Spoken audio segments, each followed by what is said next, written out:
বিসমিল্লাহির রহমানির রহিম। সমস্ত প্রশংসা মহান আল্লাহ তাআলার জন্য, যিনি আমাদের জীবন দিয়েছেন, ঈমান দিয়েছেন এবং প্রতিদিনের ক্লান্তির পর ঘুমের মতো এক মহান নিয়ামত দান করেছেন। দরুদ ও সালাম বর্ষিত হোক আমাদের প্রিয় নবী হযরত মুহাম্মদ সাল্লাল্লাহু আলাইহি ওয়াসাল্লামের উপর, তার পরিবার, সাহাবায়ে কেরাম এবং কিয়ামত পর্যন্ত তার অনুসারীদের উপর।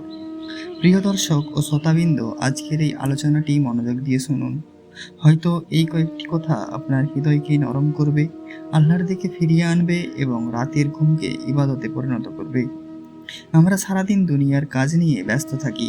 চাকরি, ব্যবসা, পড়াশোনা, সংসার সবকিছুর শেষে যখন বিছানায় যাই, তখন খুব কম মানুষই মনে রাখে যে এই রাতই হয়তো তার জীবনের শেষ রাত হতে পারে। আমরা জানি না আগামী সকালে আমরা জেগে উঠব কিনা, তাই ঘুমানোর আগে নিজেকে প্রস্তুত করা একজন মুমিনের দায়িত্ব। ভাবুন তো, যদি আজ রাতেই আল্লাহর ডাকে সাড়া দিতে হয়, আমাদের আমলনামায় কি আছে? কত নামাজ কাজা হয়েছে, কত মানুষের হক নষ্ট করেছি, কত গীবত করেছি, কত মিথ্যা বলেছি, কত অন্যায় করেছি। অথচ আমরা মনে করি এখনো অনেক সময় আছে, কিন্তু মৃত্যু কখনো সময় নিয়ে আসে না।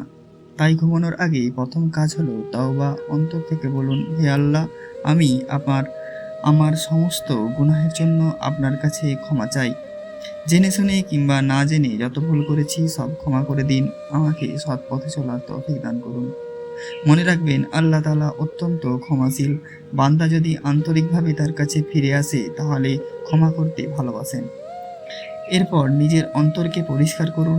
কারো প্রতি যদি রাগ, বিদ্বেষ ও হিংসা থাকে, তা দূর করার চেষ্টা করুন, কারণ পরিষ্কার অন্তর নিয়ে ঘুমানো একটি বড় নিয়ামত।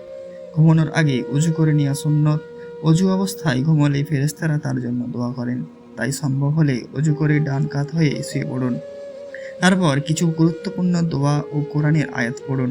প্রথমে পড়ুন আয়াতুল কুরসি। হাদিসে এসেছে, যে ব্যক্তি ঘুমানোর আগে আয়াতুল কুরসি পড়ে, আল্লাহ তার জন্য একজন রক্ষাকারী ফেরেশতা নিযুক্ত করেন এবং শয়তান সকাল পর্যন্ত তার কাছে আসতে পারে না। এরপর পড়ুন সূরা ইখলাস, সূরা ফালাক এবং সূরা নাস ৩ বার করে। এগুলো পড়ে নিজের শরীরে ফু দিয়ে হাত বুলিয়ে নিন। এটি রাসূলুল্লাহ সুন্নত। তারপরে পড়ুন সুবহানাল্লাহ ৩৩ বার, আলহামদুলিল্লাহ ৩৩ বার, আল্লাহু আকবার ৩৪ বার। এটি এমন একটি আমল যা রাসূলুল্লাহ সাল্লাল্লাহু আলাইহি ওয়াসাল্লাম তার কন্যা হযরত ফাতিমা রাদিয়াল্লাহু তাআলা আনহা কে শিক্ষা দিয়েছিলেন। ঘুমানোর আগে নিজের দিনের হিসাব নিন। আজ আমি কি ভালো করেছি, কোথায় ভুল করেছি, আগামীকাল কিভাবে আরও ভালো মানুষ হব। এই আত্মসমালোচনা একজন মুমিনের বৈশিষ্ট্য। প্রিয় ভাই ও বোনেরা, এই পৃথিবী চিরস্থায়ী নয়। একদিন আমাদের সবাইকে কবরের বাসিন্দা হতে হবে। তখন ধন সম্পদ, বাড়ি গাড়ি, সম্মান কিছুই কাজে আসবে না। কাজে আসবে শুধু ঈমান আর নেক আমল। কবরের অন্ধকারে একমাত্র আলো হবে আমাদের সৎকর্ম। তাই আজ থেকেই নিজেকে বদলানোর সিদ্ধান্ত নিন।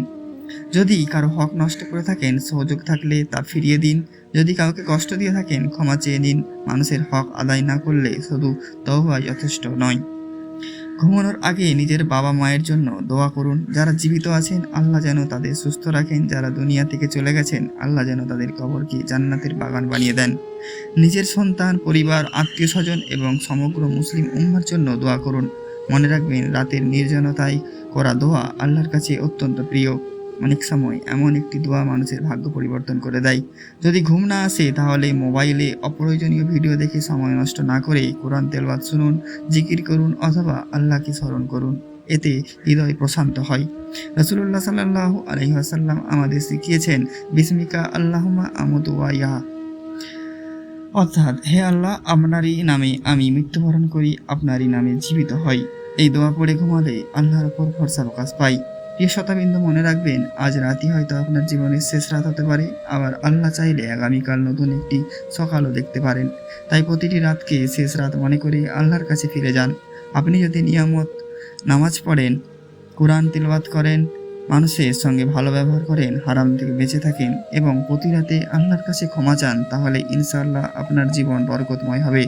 আসুন আমরা সবাই একটি দোয়া করি। হে আল্লাহ, আমাদের সমস্ত গুনাহ ক্ষমা করে দিন, আমাদের ঈমানের সঙ্গে মৃত্যু দান করুন, কবরের আযাব থেকে হেফাজত করুন, আমাদের হৃদয়কে কোরআনের আলোয় হেফাজত করুন, আমাদের রিজিকে বরকত দান করুন, অসুস্থদের শিফা দিন, ঋণগ্রস্তদের ঋণ পরিশোধের তৌফিক দান করুন, যারা দুনিয়া থেকে চলে গেছেন তাদের মাগফিরাত দান করুন, কিয়ামতের কঠিন দিনে আমাদের উপর রহম করুন এবং জান্নাতুল ফিরদৌস নসিব করুন। শেষে একটি কথা, প্রতিদিন রাতে ঘুমানোর আগে অন্তত 5 মিনিট আল্লাহকে স্মরণ করুন। হয়তো 5 মিনিটে আপনার আখিরাতের সফলতার কারণ হয়ে যাবে। আল্লাহ তাআলা আমাদের সবাইকে সঠিকভাবে আমল করার তৌফিক দান করুক। আমিন।